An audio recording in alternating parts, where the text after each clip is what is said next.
En el corazón del Mediterráneo, sobre 7 colinas, nació una ciudad. No era la más rica ni la más antigua. Era una pequeña mancha en la península itálica que solo buscaba sobrevivir.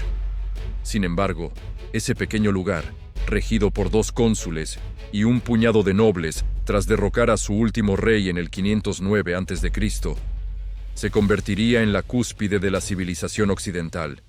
Su nombre, Roma. Pero, ¿cómo se transformó una débil república en el imperio que abarcó toda Europa, el norte de África y Oriente Medio? Al principio, Roma aprendió a base de golpes. Luchó y se adaptó. Enfrentó a etruscos, griegos y celtas, incluso viendo cómo los galos la saqueaban e incendiaban. Pero bajo héroes como Camilo, Roma siempre se levantaba, más fuerte. La verdadera prueba llegó en el sur, cuando venció al rey Pirro de Epiro en las guerras pírricas, consolidando toda Italia. Pero la supervivencia estaba amenazada por el mar. Al oeste, Cartago, la potencia naval africana, dominaba Sicilia. Esto desató la rivalidad más épica de la antigüedad, las guerras púnicas. La primera guerra forzó a Roma a construir una flota naval formidable. La ganaron. Pero la segunda guerra púnica trajo a un fantasma a sus puertas: Aníbal Barca, un general cartaginés que, con mercenarios y elefantes de guerra, cruzó los nevados Alpes para invadir Italia. Él humilló a las legiones una y otra vez. Aníbal aterrorizó la península durante años. Pero Roma se negó a rendirse. Enviaron a Escipión el africano a Cartago, obligando a Aníbal a volver y enfrentar su derrota. Al vencer, Roma se aseguró Sicilia y España, y se consolidó como la hegemonía indiscutible del Mediterráneo occidental. Finalmente, en el 146 a.C., Roma puso fin a la amenaza para siempre. Cartago fue capturada, destruida y sus habitantes vendidos como esclavos. Roma ya era un imperio, con sus provincias conectadas por carreteras y el comercio de esclavos y riquezas fluyendo hacia la capital. Pero la república que había construido ese poder estaba a punto de devorarse a sí misma. La desigualdad social explotó.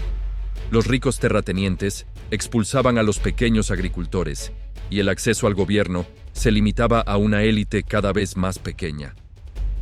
El poder político dejó de residir en el Senado y pasó a manos de los generales militares que dominaban a las legiones. El plebeyo Cayo Mario, un héroe militar, abrió esta nueva era de caudillos, pero su popularidad creó celos, especialmente en su rival, Lucio Cornelio Sila. Esto desató la guerra civil entre el 83 y el 81 a.C., donde Sila salió victorioso y se proclamó dictador. El ciclo de la violencia había comenzado. La codicia de Roma era insaciable. Para seguir expandiendo las fronteras, 3 hombres poderosos formaron una alianza estratégica en el 60 a.C.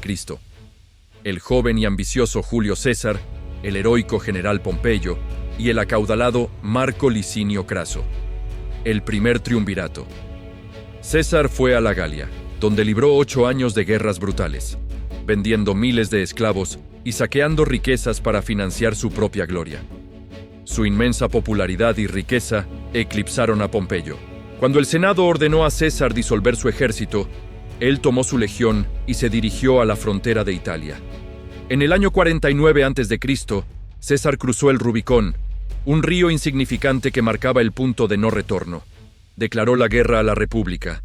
Salió victorioso y se proclamó dictador vitalicio. Menos de un año después, el 15 de marzo del 44 a.C., la respuesta de la nobleza fue el asesinato. La muerte de César no trajo paz. Su sobrino nieto y heredero, Octavio, se alió con el cónsul Marco Antonio y Lépido para formar el segundo triunvirato.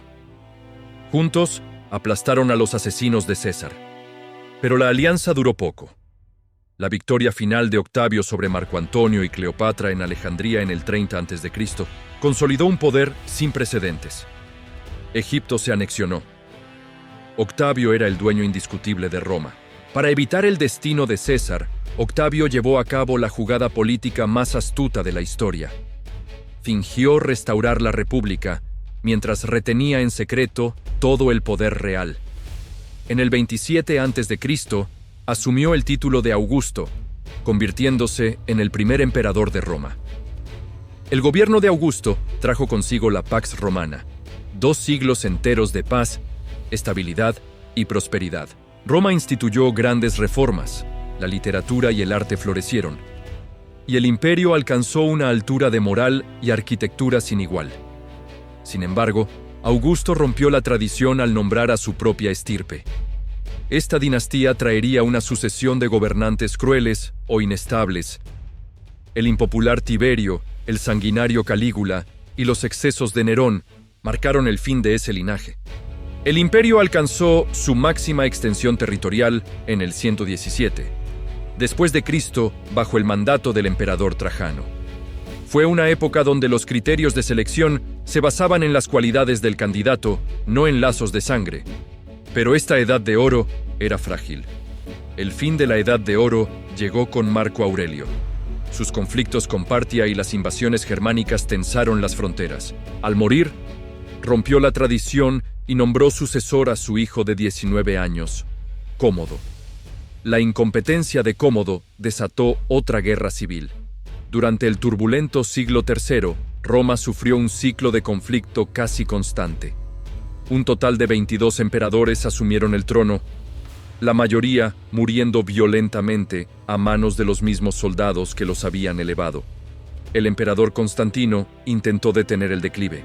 En el 306 tomó el mando, hizo del cristianismo la religión oficial y trasladó la capital a la antigua Bizancio, rebautizándola como Constantinopla. Pero la ruptura era inevitable. 30 años después de Constantino, el imperio se separó en 2, Oriente y Occidente. Mientras el imperio oriental, también conocido como Bizancio, permaneció fuerte, el imperio occidental se desmoronó. Perdió Gran Bretaña, luego España y el norte de África. Las invasiones de Atila y los hunos devastaron Galia e Italia. El imperio occidental, gigantesco y burocrático, colapsaba bajo su propio peso. Finalmente, en septiembre del año 476, un príncipe germano llamado Odoacro tomó el control del ejército en Italia. Depuso al último emperador de Occidente, un niño llamado Rómulo Augustulo. Odoacro se proclamó rey de Italia. No hubo un gran estruendo, ni una batalla final. Solo un suspiro. Así, sin aspavientos, terminó la larga y tumultuosa historia de la antigua Roma. El imperio que nunca debió caer había terminado. Pero su legado, desde la ley hasta la arquitectura y la lengua, definiría el futuro del mundo. Gracias por acompañarnos en este viaje.